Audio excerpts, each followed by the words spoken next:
Good evening, comrade subscribers. It's Monday night. I have to go to Perth tomorrow very early. Well, 6:30 flight from Port down to Sydney, and then, I don't know, whatever flight, 10:30 over to Perth for 2 nights work, back on Thursday. So it's going to be a quick one. So this is the third Oril BK-08 that I've got. The reason why I got a third one was because this one came with a full set of documentation, which I have started scanning in. Actually, let me just grab it. Now, I can't remember what... Well, I know the issue with one of my other Orils is that it boots, but then just gets stuck at the, shall we say, the copyright screen. And normally on a Spectrum, you press any key and then you get into basic. But pressing any key... I've tried to find the any key. There is no any key on here. What was I going to say before I just made a hilarious joke? Yeah, so pressing any key doesn't go anywhere. So the other one I don't think boots at all. And one of the things that was kind of... The documentation is available, but I don't think it's scanned at a very high resolution. So that's what I'm trying to do now. My contribution to the community, which is not cheap. Yeah, I think every computer costs about $100 in shipping to get here. But anyway, so I've got all the documentation. Like I say, I haven't scanned this stuff yet, the booklets, but I have scanned the schematics and put them on archive. And I will scan these in due course. Anyway, so this is the thermostat. I don't know if it works or not, so I thought give it a quick try. So here's my cable that I made up before. So it's a 7-pin DIN because it includes audio out. Although does it have a speaker? I can't remember. There we go. Yeah, good old 24 volts in for whatever reason. We've got magnetophone output and input. And I guess this is, one of them's the video. Well, this would be the video there. VT something? I don't know. Force that in there. Like that. 24 volts. So I'll use this is one that I have checked and refurbished.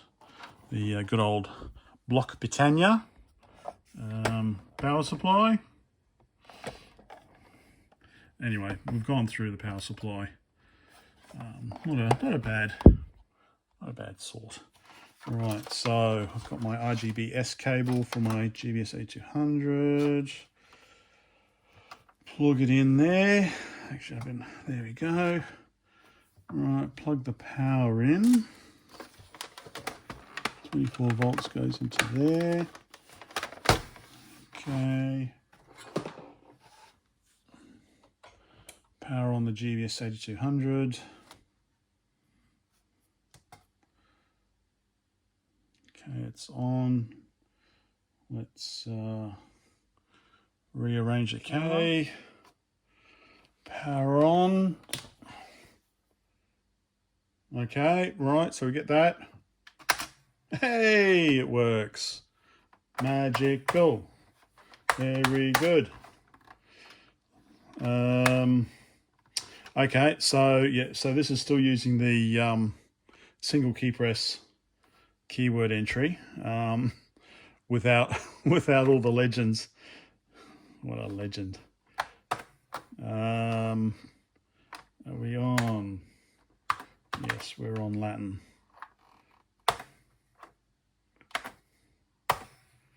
Okay. I have to admit, I do like the keyboard. It is a nice keyboard. All right, way. Okay, Cont. Povtor. Is it Povtor? Govtor? Govtor? Povtor.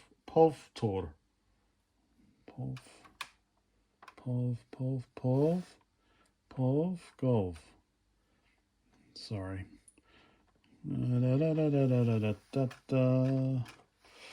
Hey, so it works anyway.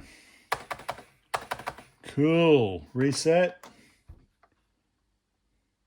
Okay, so as I say, basic Sistema version 2.0. Okay, so NMI just messes everything up. So I believe so. Okay, Programmer MZ80 and Programmer Test. So no tapes, but I'm pretty sure you could probably download this stuff. But I think, yeah, the MZ80 software, you load it, then you press the NMI.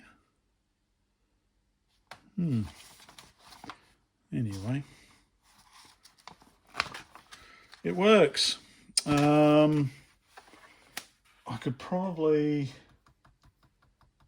I don't know if I'll be able to try and load some software because I'll really have to get some sleep. I just wanted to check if it works, and it's working brilliantly, so I'm very happy. When I get back, hopefully, the idea at least is that I can maybe get some idea why my other Oril BK isn't working. It gets to that screen there. I can just do this, but then pressing any key gets nowhere further. Oh, I wonder if it's a ROM issue. But yeah, as you can see, that works perfectly well. Rus. No. Oh yeah, okay, so we've still got that weird... Okay, this is maybe normal if you grew up with this. I didn't grow up with Spectrum. I didn't grow up with a Russian Spectrum or a Soviet Spectrum, sorry. So if you go into Rus, still you go, first one is keyword, and then we switch to the Cyrillic. Interesting. And we've got lowercase and uppercase. Excellent. Inverse. Graphs. Anyway. Fascinating. All right. I will have to make up some cables and load some software when I get back. Okay. Something to look forward to. Bye for now. Before I go, see, I'm just looking at the main manual, I guess. Yeah, so you got BP, I assume, for Block Britannia, power supply. Yeah, then you got your tele-monitor. Okay, tele-monitor. So I was expecting that to say television, but yeah, tele-monitor, which is where I've got the GBS-A200 connected, and then you've got your magnetophone input and output, so your cassette recorder there, and of course you've got your manual manipulators. If you're a long-term subscriber, you'll remember the manual manipulators from the Moldovan Byte. All right. I wish I could. Probably take me too long to scan this tonight, so I'll definitely scan this one next when I come back. And there is quite a good. Actually, does have some explanation back here as well. 1991. I think there's some explanation here about the letters and the different characters that they have. And here we've got the keywords.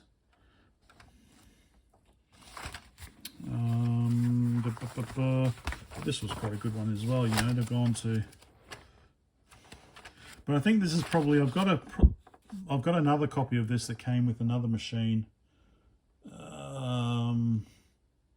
I think it was a Belarusian one. Belarusian one.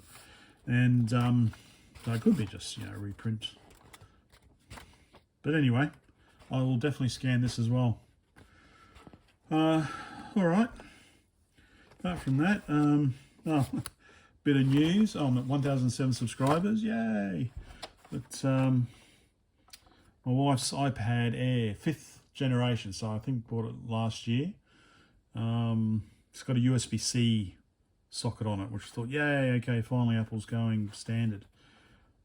But it stopped charging, so we sent it off to Apple. Oh, under warranty, cool. And they've come back and said, no, the USB-C dock connector is damaged. That's not warranty. 626 Australian dollars plus 10% tax. So we're looking at $700 to fix the damn USB-C connector. So, yeah. I'm not expecting any sympathy. You buy Apple, this is the shit you put up with. So, actually, I'm having second thoughts about Apple and their use of USB-C. I've never had this issue with any other USB-C devices, and I've never had any issues with the Apple dock connector. So, yeah, it's very interesting. We did check with a third party repairer, and they said, okay, for a start, you're going to crack the screen regardless. So you're looking at about $200 for a new screen. And then you need to do micro soldering, which they can't do here in Port Macquarie. It's got to be sent down to Sydney. And you're looking at about $200 for that. So you're looking at least $400-500 if that is all that is wrong with it. So this makes the Apple price look decent. So, but yes, I'm not expecting sympathy. You what do you say? You play Apple games, you get fucked around. Anyway, that's all for tonight. Let me upload this, finish packing, and off to Perth. Hope everyone's well. Bye for now.